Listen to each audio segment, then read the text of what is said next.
Hello everyone, good morning.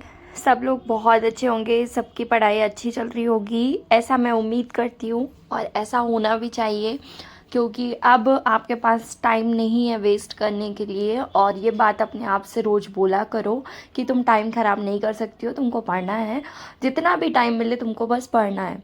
देखो time, जो भी हाउसवाइफ है ना, इस एग्ज़ाम की प्रिपरेशन कर रही हैं या जो भी वर्किंग है ऑलरेडी और प्रिपरेशन कर रही है ना, तो एक चीज़ होती है यार अपन लोगों के साथ में कि किसी दिन अपन को 6-7 घंटे मिल जाते हैं आपको, किसी दिन अपन को दिन में मुश्किल से 2 ही घंटे मिल पाते हैं पढ़ने के लिए। तो वेरिएशन सबके साथ है ना। तो जैसा टाइम मिल रहा है वैसे पढ़ो। देखो जिस दिन कम पढ़ाई होती है अच्छा नहीं लगता, मेरे साथ खुद है।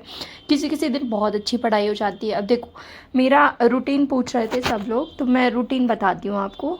अभी पिछले 10 दिनों से, या समझ लो जब से नोटिफिकेशन आया तब से, मेरी आदत थी, मैंने बताया था कि मैं सुबह नहीं पढ़ पाती हूँ, मैं रात में पढ़ती हूँ ना, मैंने बताया था। लेकिन क्या होता था कि बेटू बहुत लेट सोता था, 12 साढ़े 12। फिर भी मैं कोशिश करती थी उसके बाद 1-1.5 घंटे जितना भी हो पाया, 1:30 बजे तक, 2 बजे तक, 2:30 बजे तक कोशिश करती थी कि पढ़ लूँ।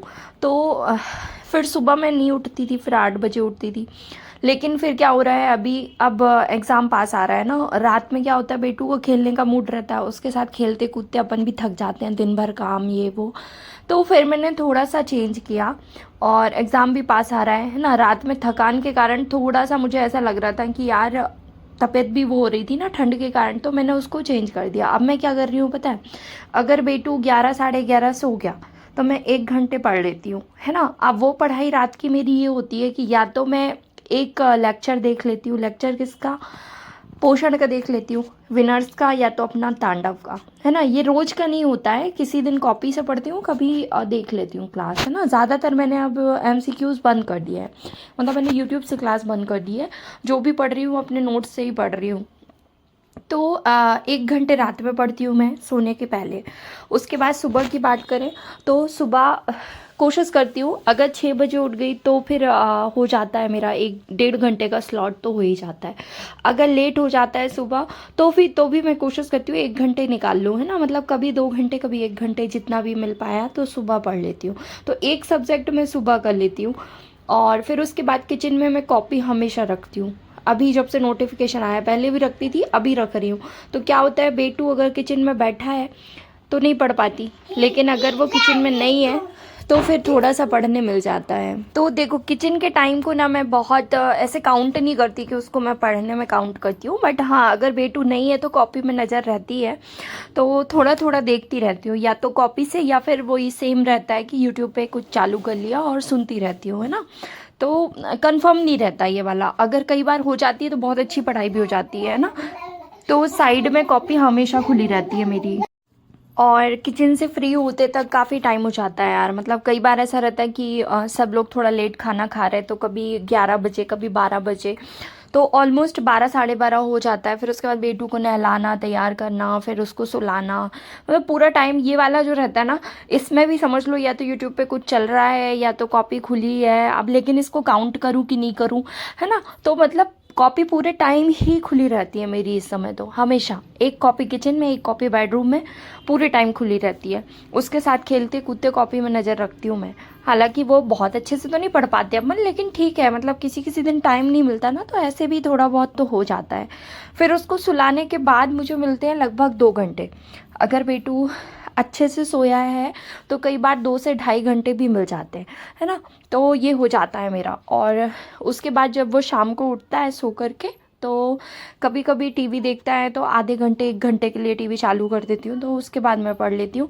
फिर रात का भी यही सेम है, खाना बनाया खाया उसके बाद भी फिर मैं 1-1.5 घंटे पढ़ लेती हूँ। मतलब कुल मिलाकर मैं 4 या 5 घंटे बोल सकती हूँ जो बहुत अच्छे से पढ़ रही हूँ, है ना।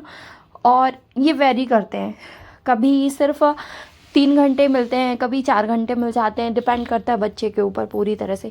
कई बार वो दिन में सोता ही नहीं है तो पूरा दिन निकल जाता है, मतलब वही सुबह और रात की पढ़ाई बस होती है। जब वो अगर दिन में नहीं सोता तो पूरे दिन में मैं कुछ नहीं पढ़ पाती। मतलब एक तो उसकी नींद पूरी नहीं होती तो वो चिड़चिड़ करते हैं बच्चे। तो पूरा रूटीन जो है ना वो बच्चों के ऊपर ही डिपेंड कर रहा है। तो कोशिश तो रहती है यार रोज़ की कि एटलीस्ट 4 से 5 घंटे मिल जाए, क्योंकि देखो अगर अपन मैथ्स करने भी बैठते हैं तो 1 घंटे कब निकलता है पता नहीं चलता है।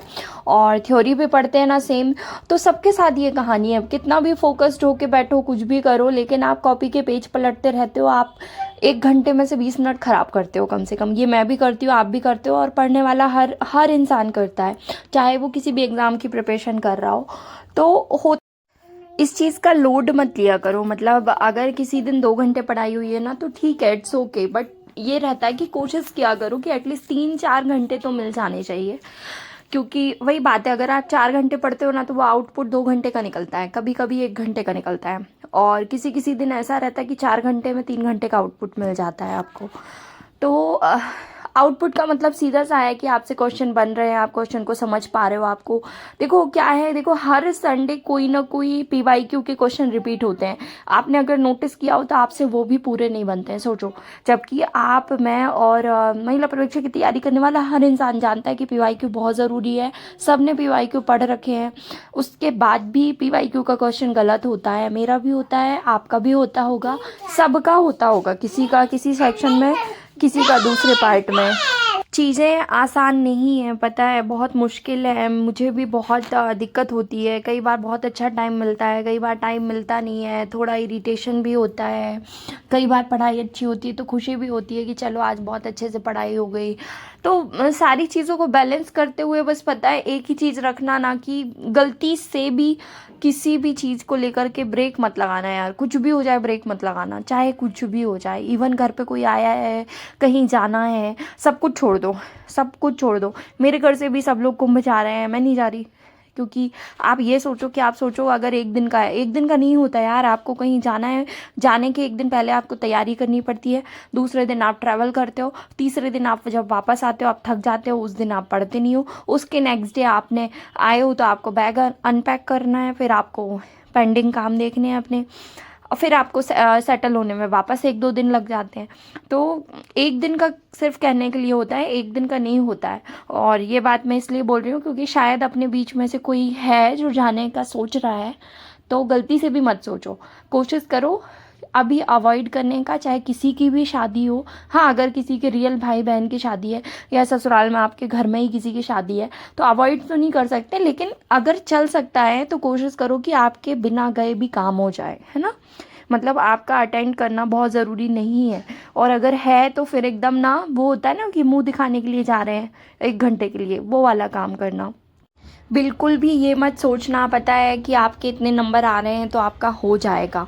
पता है बहुत ज़्यादा फॉर्म भर गए हैं और बहुत सारे लोग पढ़ रहे हैं, बहुत अच्छे से पढ़ रहे हैं, तो प्रिपरेशन तो अच्छी करनी पड़ेगी और कट ऑफ भी अच्छा जाएगा। तो बिल्कुल भी लापरवाही मत करो, ये मैं खुद के लिए भी बोल रही हूँ, ये आपको बस नहीं बोल रही हूँ, मैं खुद से भी यही बोलती हूँ कि मेरे नंबर भी कम हो रहे हैं, और वो चाहे टेंशन के कारण हो रहे हैं या कैसे हो रहे हैं पता नहीं मुझे, मेरे नंबर भी अच्छे आ रहे थे। मेरे नंबर अभी जैसे इस बार 160 है ना, तो इससे मुझे कोई डिप्रेशन या वो वाली फीलिंग नहीं आ रही, क्योंकि मुझे पता है कि मैंने पढ़ा है और हो जाएगा। बस क्या होता है ना, जब क्वेश्चन आपके सामने आता है ना, उस टाइम पे आपके ब्रेन में कुछ और चीज़ें होनी नहीं चाहिए, आपको कन्फ्यूज़न हो रहा है, आपको बार बार आप आंसर चेंज कर रहे हो, ये सारी चीज़ें आपके नंबर और माइनस करती हैं। तो इन्हीं चीज़ों को बस मैनेज करते चलो, हफ्ते में कोशिश करो 2 दिन टेस्ट देने की, है ना। अलग अलग प्लेटफॉर्म पे सभी में टेस्ट होते हैं, 2 दिन मैनेज कर लो। वो लोग जिनका पूरा टेस्ट, जिनका पूरा मतलब सिलेबस हो गया है, जिनका रिवीजन हो रहा है, वो लोग 2 दिन मैनेज कर लो टेस्ट का, तो आपको अपना वो एनालिसिस होता जाएगा आपको कि कौन से क्वेश्चन में आपको कन्फ्यूज़न हो रहा है, कौन सा चैप्टर है जो आपको अच्छे से रिवाइज नहीं है। तो ये सारी चीज़ें हैं। और जो लोग नए हैं, जिनका अभी सिलेबस पूरा नहीं हुआ है, वो ज़्यादा यूट्यूब पे अपना टाइम ख़राब मत करो, क्योंकि देखो अगर सिलेबस थ्योरी कंप्लीट नहीं है तो आप सिर्फ क्वेश्चन देख के कुछ नहीं कर सकते हो, क्योंकि आपको क्वेश्चन देख के ये तो पता होना चाहिए कि क्वेश्चन किस यूनिट का है, उस यूनिट के किस टॉपिक से आया है। अगर आपको इतना भी क्लियर नहीं है तो आप कैसे उस क्वेश्चन को याद रखोगे ना, और कितने क्वेश्चन याद रखोगे, क्योंकि यूट्यूब पे तो इतनी सारी क्लासेस चल रही हैं, आप एक साथ सारी कोचिंग की क्लास देख भी नहीं सकते हो। तो बेहतर यही है कि आप जिसको फॉलो करते आए हो उसी को कंटिन्यू करो, किसी नए के पीछे मत भागो। नया कंटेंट यहाँ वहाँ से इकट्ठा करने के के चक्कर में जो आपको आता है आपसे वो भी नहीं बनेगा। तो ये गलती बिल्कुल मत करना, कोई भी मत करना। मैं ये खुद के लिए भी कहती हूँ, मैं बिल्कुल नया नहीं देख रही हूँ, जो मैंने देखा है उसी को रिवाइज कर रही हूँ। जिनकी क्लासेस पहले देखते थे उसी को देखो और स्पीड डबल करके